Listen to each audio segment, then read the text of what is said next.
Right, good morning mga katambay. Ngayon, ang ating menu for lunch ay pinapaitan. Ang pinapaitan ay isang Ilocanos delicacy. Ayan, simpleng buhay kaprobinsya, katambay.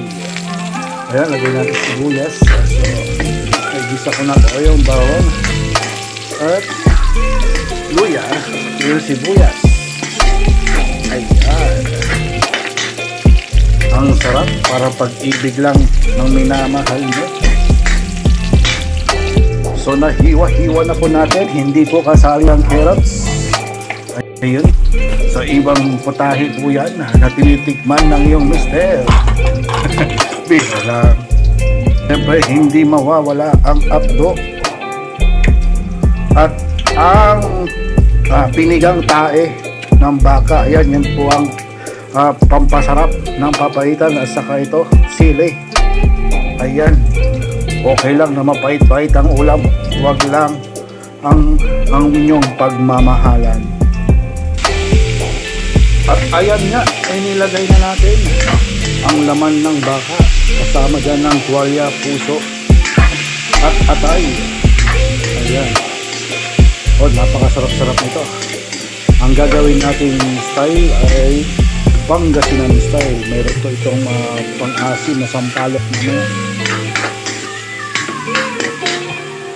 At syempre, habang tayo ay nagigisa, pinapainit na natin yung tubig ng pressure cooker para lumambot ito. Mamaya ilalagay natin dyan.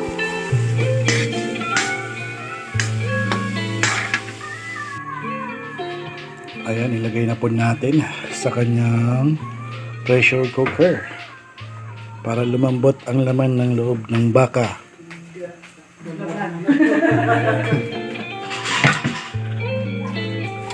Ayan, takpan natin. At syempre hindi mawawala ang Knorr, Ajinomoto at saka sinigang mix. Ayan, para sa Pangasinan style papaitan. And so, napakulo na natin ng konti. Lagyan natin ng konting patis. Ayan. Para pampalasa, pampabawas ng lansa.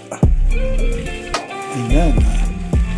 Para pag kinain ng misis ay hindi malansa mamaya. Joke. At ayan nga po, patuloy natin lagyan din ng Vetsin o MSG. Pagtapos niyan ay lalagyan natin ng ayan, yan na po yung ating apdo, ang pampapait sa ating ulam. Actually hindi naman po siya masyadong mapait, guys,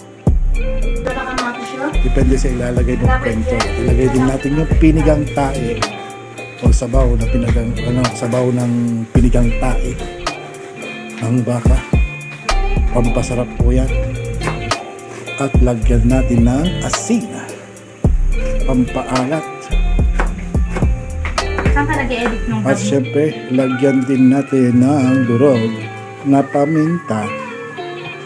At ito, ang tinimplang suka na manghang, pampanghang sa ating papaitan Pangasinan style. Ayan, so napakabango. Tinikman ko na yan, guys, kanina. At yan, nilagay ko na po ang sampalok. At yan, mamaya ilalagay na po natin ng sili pag matapos na po natin mapalambot ang baka ng konti pa. At pagtapos po niyan ay luto na ang ating papaitan. At tinikman ko na rin po at napakasarap. That's for all now.